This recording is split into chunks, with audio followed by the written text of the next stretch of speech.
passer de l'autre côté. Mm. Tu vois. Donc la réponse, c'est toujours l'accueil, l'amour. L'accueil. Ce qui est, doit être. Et si ça a lieu, c'est que ça doit avoir lieu. Mm-hmm. Et en partant de ce principe-là, il y a moins de friction, il y a moins de tension. Et il y a le décalage qui se fait de plus en plus en voyant, c'est-à-dire que en voyant celle qui souffre en fait, en voyant celle qui a du mal. Mais plus tu vois celle qui a du mal, plus tu t'apercevras que tu n'es pas celle qui a du mal. Parce que si tu peux l'avoir, c'est que t'es pas ça. Et donc ça passe par des pleurs. À la fois par des pleurs, de tension et à la fois par des pleurs de mais ouais, comment j'ai pu m'accrocher autant aussi longtemps et ce détachement qui se fait dans la joie et le relâchement de... Ouais, parfois je même faire une activité quelconque et je ne partage pas d'activité, je souris, ma fille qui me regarde me dit je te reconnais plus, tu as complètement changé. Et je dis oui, je suis bien, c'est tout, ça s'explique pas. C'est être.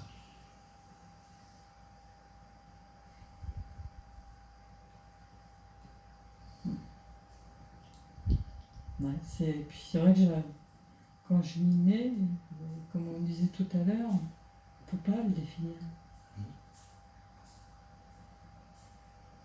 Sinon, on retombe après dans ce jeu des concepts, des idées, et alors, c'est reparti. Au départ, quand tu es coincé dans le rêve, tu ne le vois pas. Tu es comme dans un torrent et ça bouge de partout et ça saute d'un truc à l'autre. Et au bout d'un moment, tu vois le torrent. Et tu vois la petite barque qui est dans le torrent. Mais je suis pas dans le torrent. Donc ça peut être très rock'n'roll hein, autour. Comme ça peut être très calme. Dans les deux cas, c'est perçu. Depuis ce qui n'est pas définissable. Et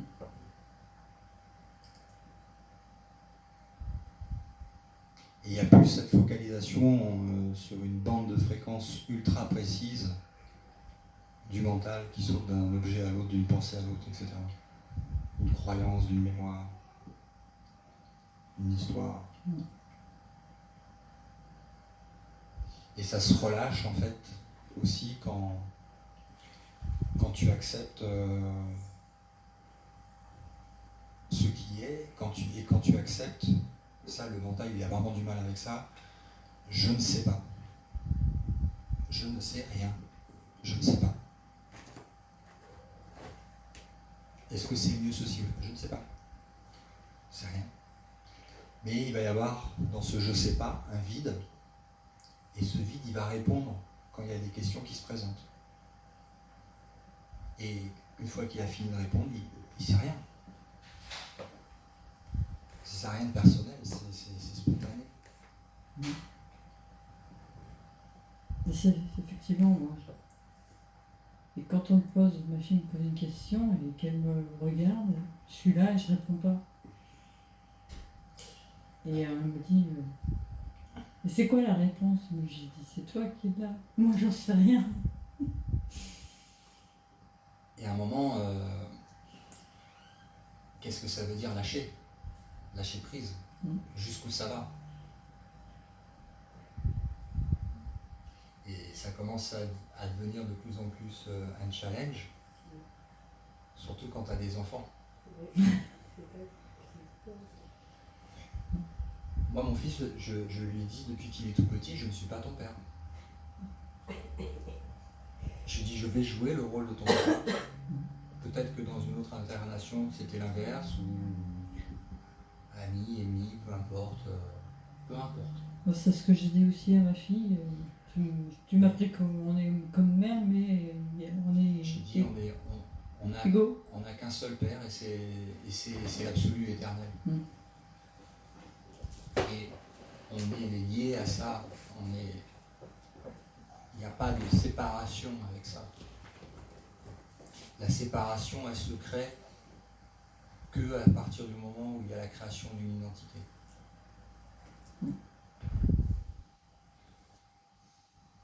Un objet. Et ouais, c'est un challenge, ouais.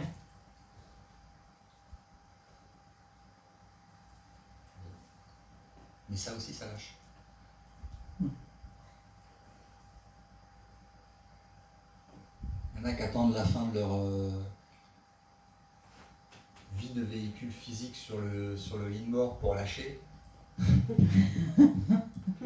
y en a qui, même après, ne lâchent pas. Ils reviennent en astral pour essayer de continuer à discuter avec ceux qui sont dans le rêve. Et on en parle, c'est des fantômes. Il y en a qui ne veulent pas lâcher. Ouais. Je ne lâcherai pas. Et il y en a qui le voient pendant leur incarnation et qui lâchent pendant leur expérience d'incarnation. Ça s'appelle les libérés vivants. Ça veut dire ils ont abandonné, relâché totalement cet individu. Il est mort. Il est dissous dans le tout. Et c'est ce qu'on dit de certains sages qui restent après dans cet état absolu.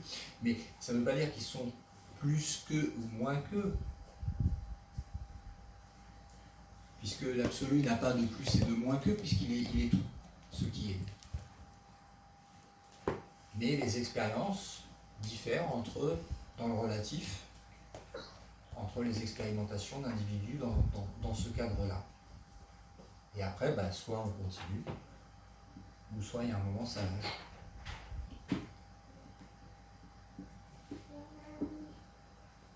Et c'est dans toutes les traditions, l'alchimie, le phénix, on le retrouve partout. C'est l'idée de...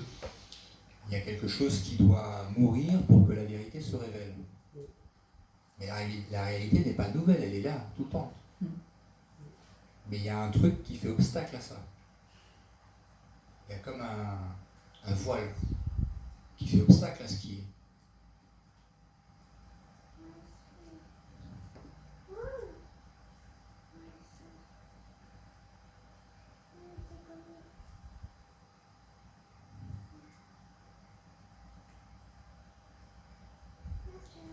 Il n'y a pas de paradoxe.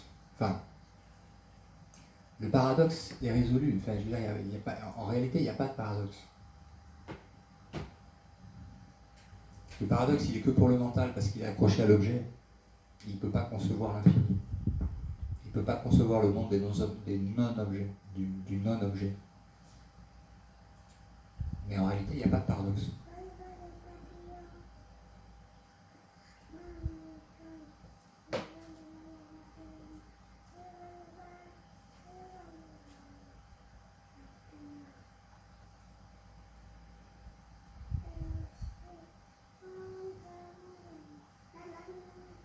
Tout est un.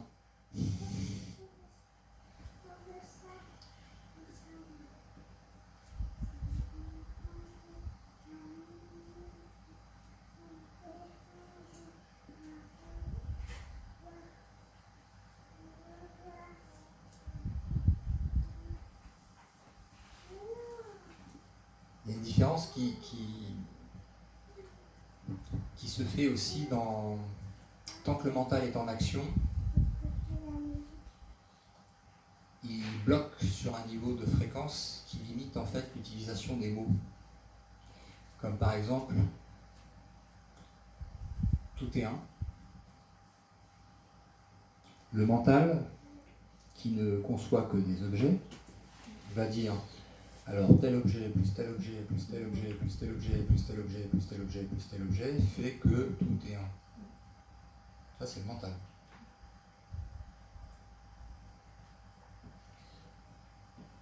Le cœur n'a pas ça. Quand le cœur dit tout est un, il n'y a pas de numéro 2 dedans.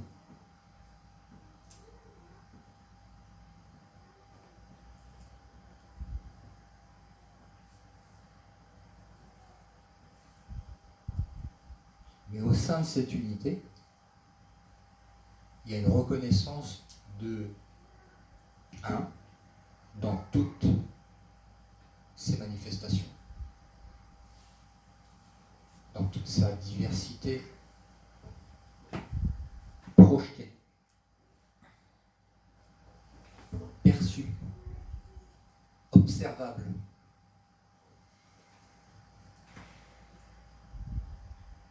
Non pas par un objet, mais par un tout court, la conscience, le soi.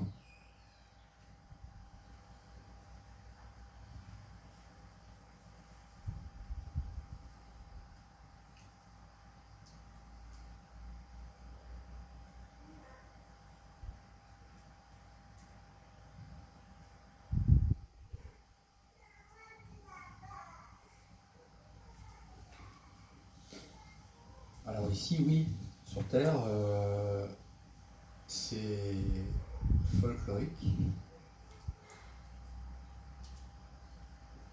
à fond dans l'ego, à fond dans les objets, à fond dans les histoires. Et quand vous remarquez l'attitude de ceux qui ont déjà réalisé le soi et qui nous observent dans des vaisseaux de l'extérieur ou autre,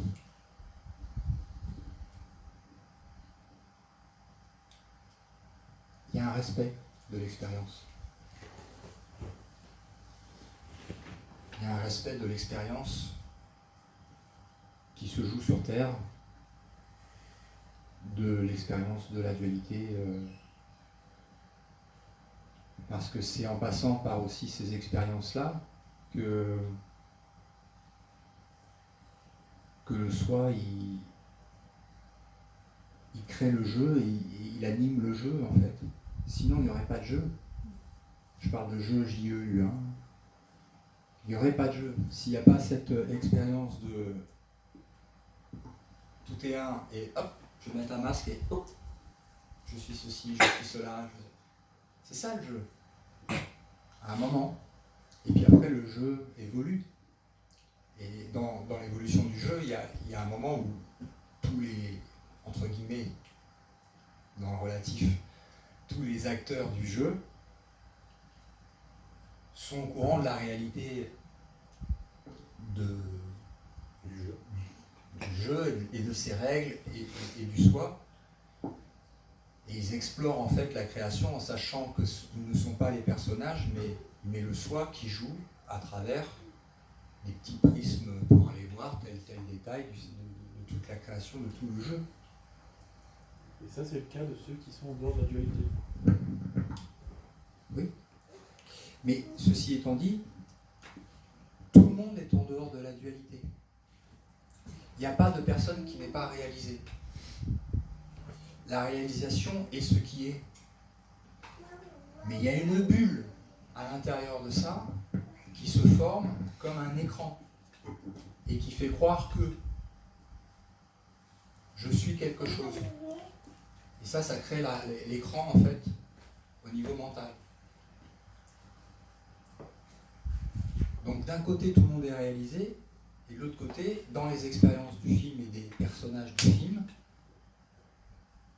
il y a des masques qui sont plus ou moins épais, avec des croyances sur ce masque et une déconnexion de cette unité du soi et de la création maintenue de l'ego, objet mental. Corps physique, incarnation, histoire, mémoire, etc.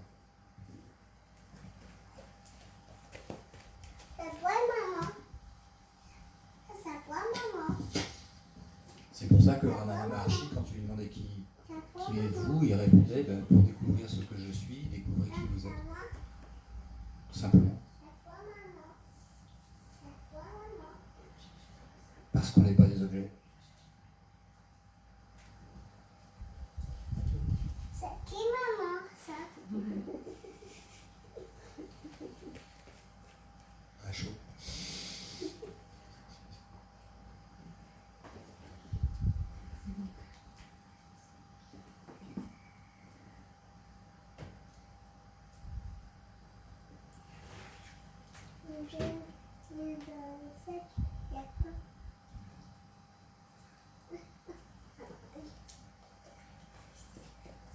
Ça, maman.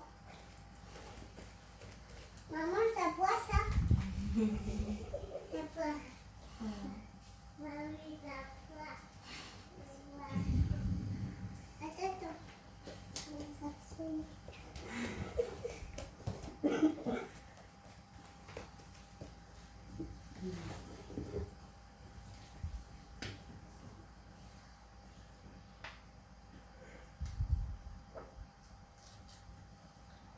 J'ai beaucoup parlé, hein.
Je vous invite à aller vraiment dans le ressenti. Comment ça goûte je suis?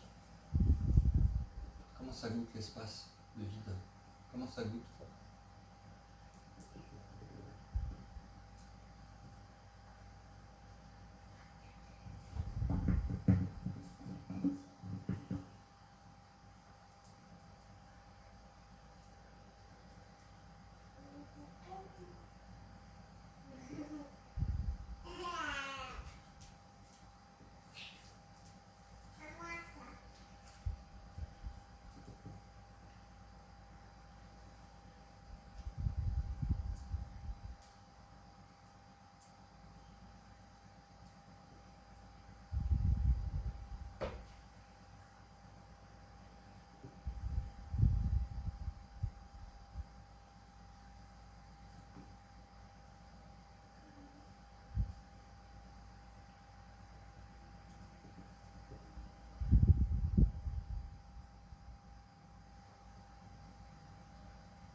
c'est un peu challenging, hein, parce que quand tu restes en fait au début longtemps dans je suis, t'as le mental qui vient jouer.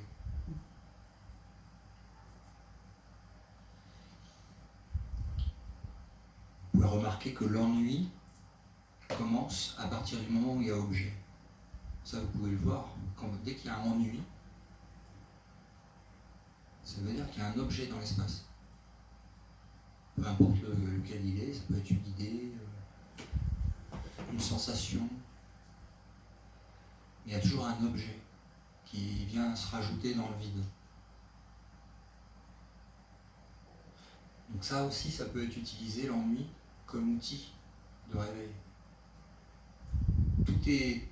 En fait, tout est utilisable. Sans rien rejeter, tout est utilisable.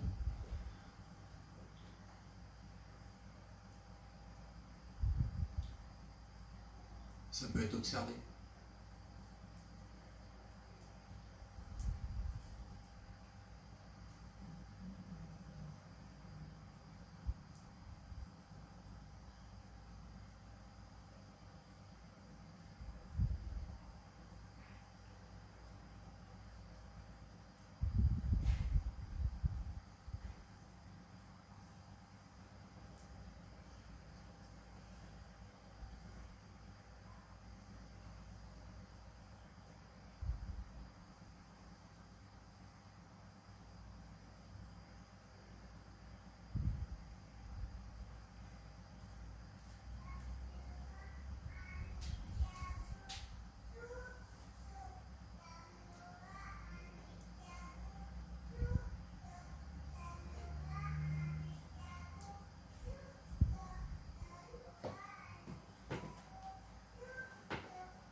Et le corps physique, il est utilisé aussi comme un pendule.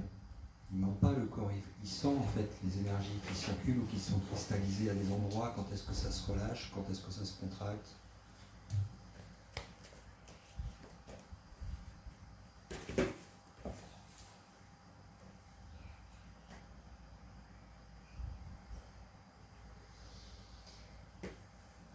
À l'intérieur du corps physique, qui est soi-disant composé de matière, et on sait maintenant que la matière c'est que du vide,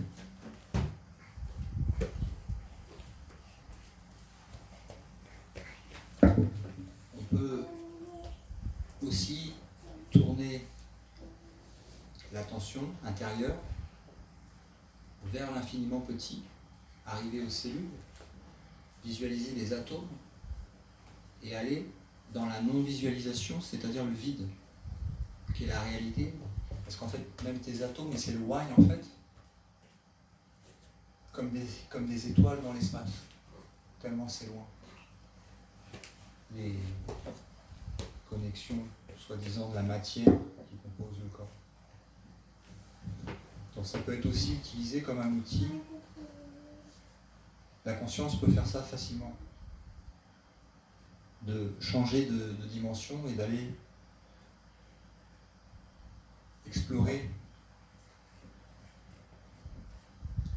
Et en allant à l'intérieur, le plus petit,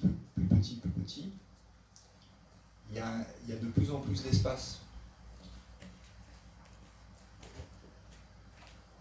Il y a de plus en plus d'espace.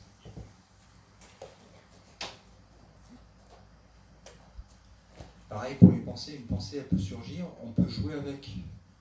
La conscience peut prendre la pensée et l'arrêter un instant, la tourner, la regarder, observer d'où elle émerge et où elle repart, zoomer et voir le vide à l'intérieur. Elle aussi a été générée par le vide.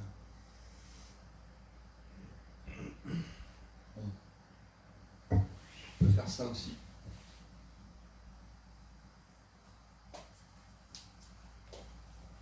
On peut jouer avec la musique aussi, voir la différence entre un moment où on est en train de faire le ménage et d'écouter de la musique, et à un autre moment où on va écouter la même musique, mais en se plongeant dans la musique et en la ressentant dans le cœur. C'est la même musique qui tourne, mais c'est plus du tout la même expérience.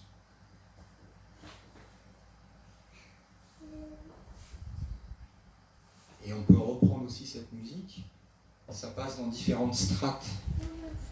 Il y a les mots de la musique, il y a les émotions qui sont générées avec cette musique. Et ça peut aller dans une autre fréquence encore, qui est celle du silence pur, qui est entre chaque micro-son de la musique, c'est un silence. La musique, c'est juste un découpage de silence. Mais le silence, il est toujours là en dessous. Il est juste, on rajoute des trucs et ça fait... Mais on peut zoomer de la musique à l'émotion, au silence, d'où émerge la musique. C'est comme un...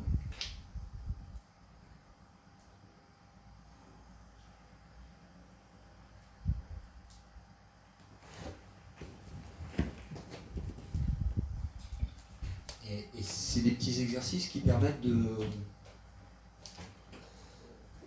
comprendre comment l'attention, ça bouge, comment ce régulateur, il fonctionne, et qui est au contrôle du régulateur, et sur quoi ce régulateur, de temps en temps, il est focalisé comme une bande de fréquence très limitée, qui provient du mental,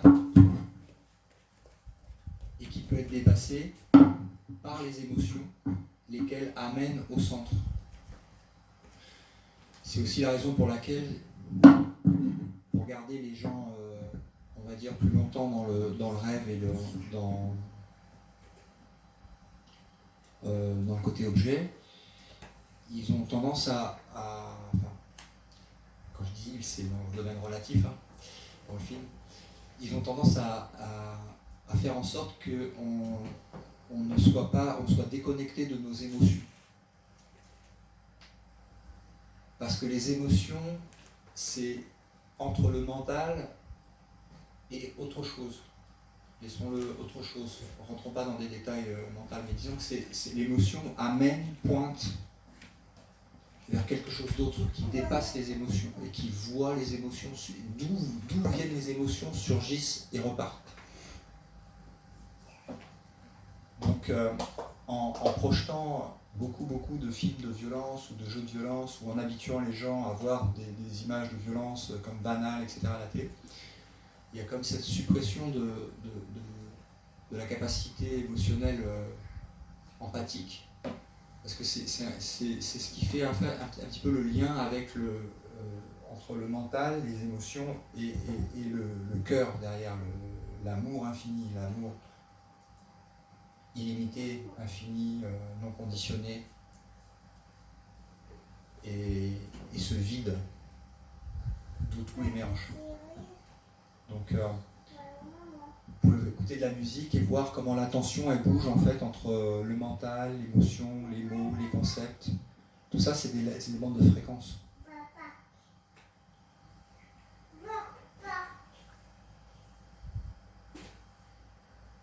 Donc quelqu'un de très émotif, empathe, c'est pas négatif.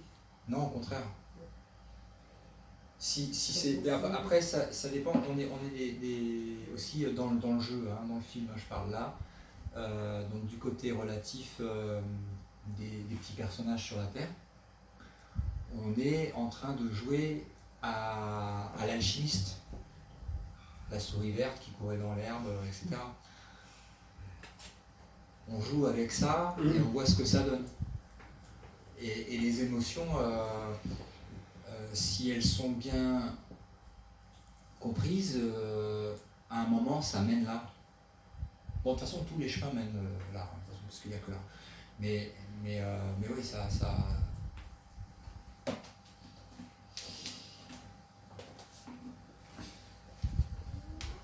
mène là. Et les gens qui viennent, que tu connais pas, qui viennent vers toi, ça m'arrive souvent en fait. Je suis dans la rue et je m'arrête 10 minutes et j'ai des gens, une personne qui va venir, je la connais ni d'elle ni d'Adam, se confier en fait à moi. Et c'est particulier quand même en fait. C'est bien fait, hein. Parce qu'elle me tombe dans les bras, elle me pleure dans les bras et c'est vrai que c'est... Alors je suis quelqu'un de très empathe, oui, mais ouais. Ça fait quelques mois où les gens me tombent naturellement comme ça. Je vois beaucoup plus aussi d'animaux qu'avant, je veux dire, je sais pas, c'est très... Après, oui, voilà, j'ai souvent la larme qui va couler. Et des fois, j'ai l'impression qu'il ne faut pas, alors que c'est moi en fait. Voilà. Après, soit on peut faire compliqué, c'est-à-dire réfléchir à ce qu'il faut faire et pas faire. Voilà, en fait, et je me posais moins la question avant que maintenant, en fait, je sais pas. Ouais. Ou soit on peut faire simple et tout est accueilli. Ouais, voilà.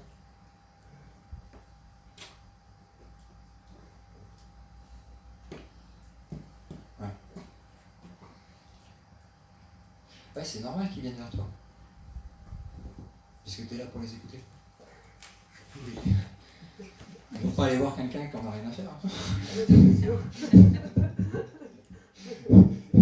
C'est automatique. Oui, surtout que je leur dis rien. Hein, mais non, c'est automatique. Voilà, c'est automatique. C'est automatique en fait. La vie se gère elle-même, elle s'occupe d'elle-même. C'est ça.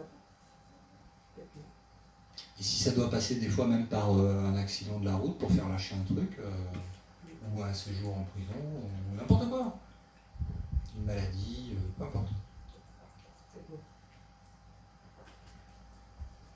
Ou tout simplement, c'est l'heure de la fin de l'expérience et puis on passe à autre chose. Peu importe, tout est. Il n'y a pas un truc qui se passe qui n'est pas. Oui, tiens, ça me fait penser à un truc que tu m'avais dit tout à l'heure par rapport à ta maman. Non, ta fille. Quand Ramana Maharshi il est parti, tu connais Ramana Maharshi? C'est un sage en Inde, il y a un siècle qui vivait en Inde. Quand il est parti de chez lui, il était très jeune, il devait avoir 15 ans, 16 ans. Et à un moment, sa famille était inquiète, il le cherchait, tu vois, mais lui il était parti s'isoler, méditer tout seul, tu vois. Il avait déjà réalisé le soi avant. Il était parti s'isoler. Et quand son oncle est arrivé, il lui a dit attends, il y a ta mère qui veut te voir, on est inquiet pour toi, etc. Il n'a pas répondu.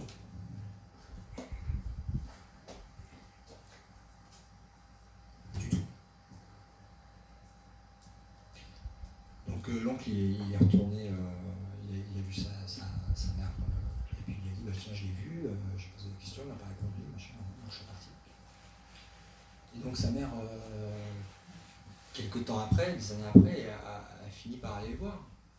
Et quand on a commencé à lui parler, à pleurer, à ceci, cela, au début, il n'a pas répondu.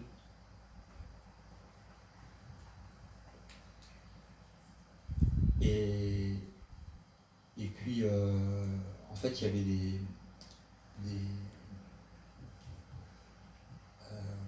comment ça s'appelle, les disciples de Ramana, une personne qui ne parlait pas, qui lui ont dit, mais quand même, est-ce que tu pourrais répondre à ta mère, etc.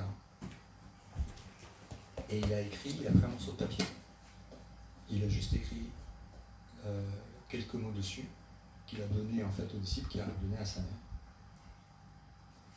Et dessus, il y avait marqué quelque chose comme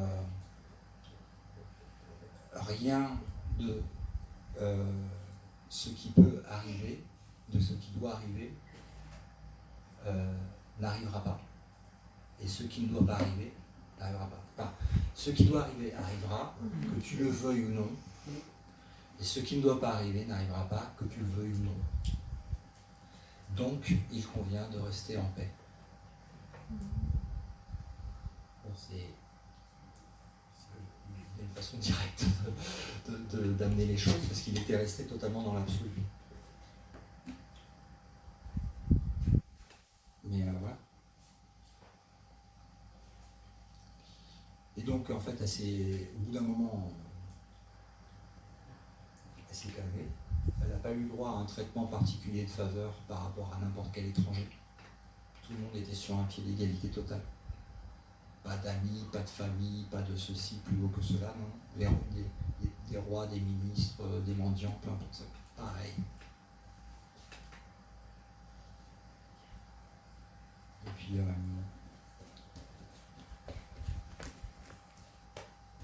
ben voilà, il s'est occupé de tout le monde, pas simplement d'un tel ou d'un tel.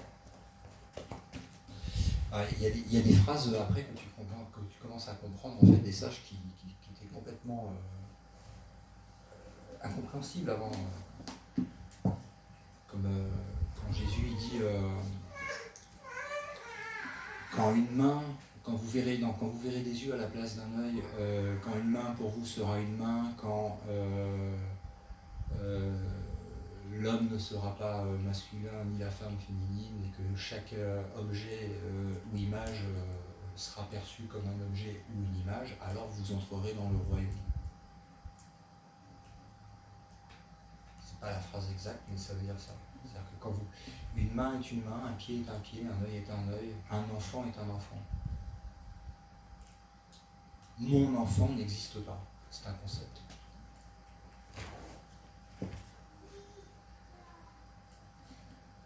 Donc c'est un peu, oui, il n'y a pas de différence entre son pied et puis le pied qui est là, ou le pied qui est là-bas, ou le pied qui est là. C'est un pied, c'est un pied.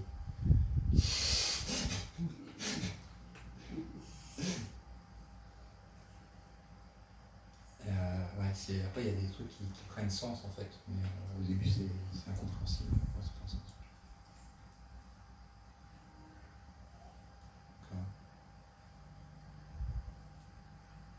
Et je vous propose de faire une pause.